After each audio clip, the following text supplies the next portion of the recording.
Kayo po, ma'am. Ito lang.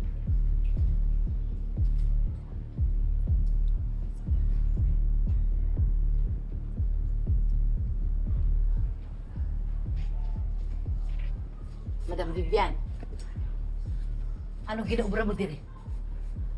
Ha? Gusto ko lang malaman kung bakit mo inako ang pagkakalason ni Tata sa balay ko. Kung bakit mo inako ang krimen na ginawa ni Tata. At kayo naman, bakit parang sa tono ninyo, siguradong-sigurado kayo na si Tata ang naglason kay Ma'am Margaret? Eh ano pa nga ba? Kanino bang batchoy nakitaan ng pesticide, ha? Kakaiba ka rin, ano? Hindi namin kayang manakit ng kapwa namin, lalong-lalo na si Tata. Malay ba namin kung paano napunta yung laso na yun sa palinda namin? Saka alam mo ba, inako ko lang yung kasalanan na yun dahil ayokong makulong ang anak ko. Wala kaming kasalanan. Naintindihan mo ba yun? Hindi ako natatakot sa'yo! Bibigyan ako ni Tata ng abogado. Lalabang kami at lalabas lahat yung pako ninyong mag-ina. Lalabas lahat! Ang tapang mo? Ang tapang mo? Talaga! Tingnan mo nga itsura mo. Para kang daga. Daga na wala nang mapuntahan dyan sa loob ng kulungan mo. Hindi lang tong kaya kong gawin. Yan si Tata. Kumanda siya. Pahihirapan ko siya na siya mismo ang kusang pupunta dito para samahan ka dyan sa loob ng kulungan mo. Kita mo, napakasama talaga ng ugali mo.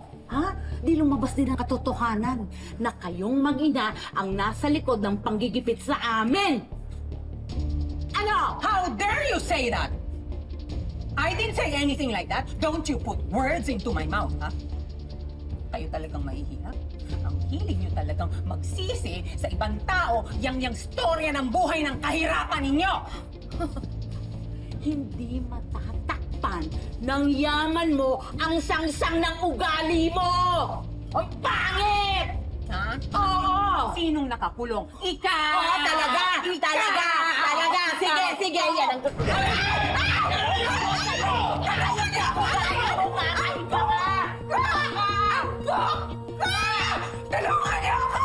Hoy! Imbok ka! Tulungan niyo ako!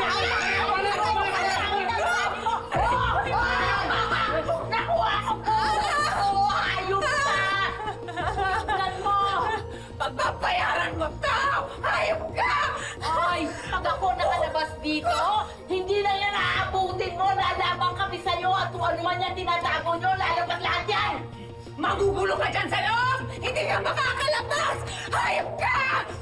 Ano ka dito? Balik kayo!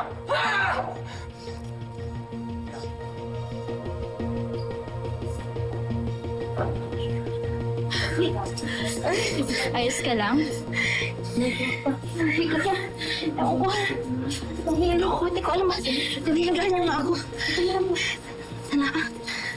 Sige.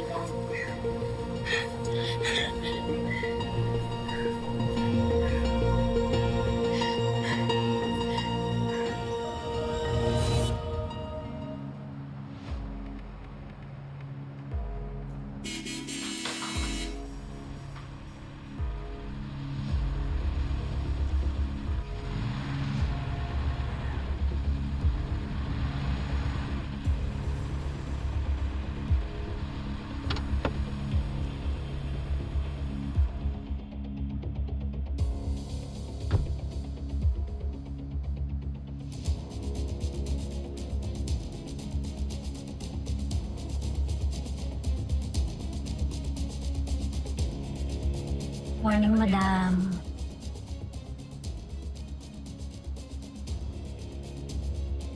Good morning po, Ma'am Dulce. You can call me Madam. Madam Dulce. Good morning po, Madam Dulce. Good morning.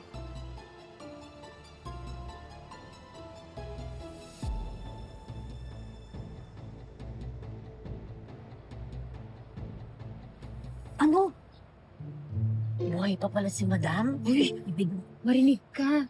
Galing pa daw ng Amerika yan. Ngayon lang daw nagparamdam nga ulit eh. Paramdam. Parang multo lang paramdam. Galang yung nanay ni Sir Gob yan.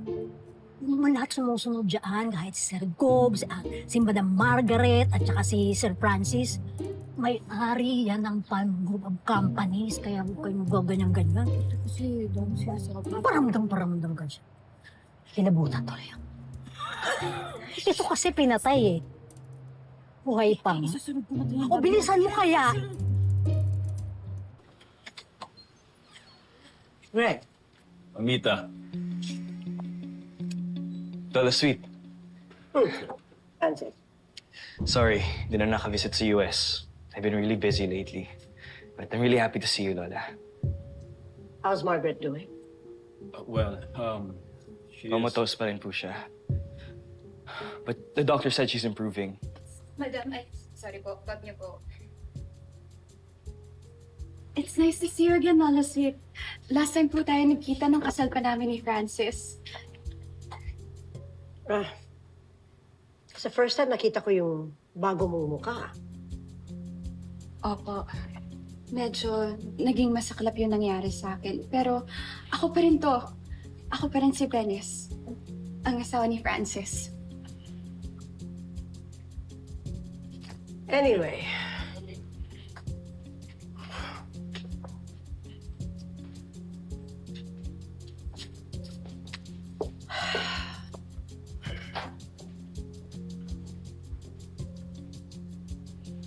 Very well.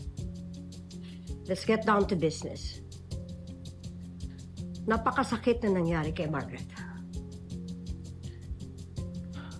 Let's face reality. Nobody can do her job like her. And that's why I came home. I will take over her position in the meantime. Anyway, Greg, kumusta yung investigation sa panglalason kay Margaret? Well, Mamita, iniimbestigahan na yung mga suspect sa paglason. Pero di pa sigurado kung sino may gawa. What? Bakit hindi sigurado? Ha? Hindi ba sila yung nagpakain ng batyo na may lason kay Margaret? Ha? Kailangan sila makulong for life. Margaret did not deserve this. Kailangan magbayad sila.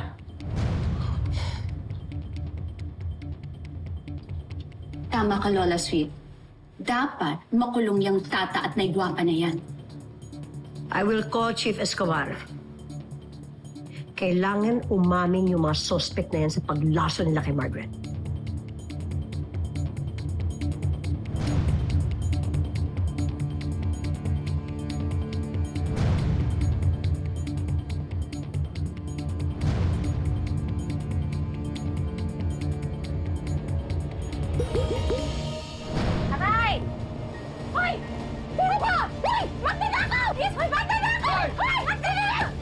Just wish na anak sana yung nalason at hindi siya. I'm not convinced na si tata o nanay niya naglason kay Margaret.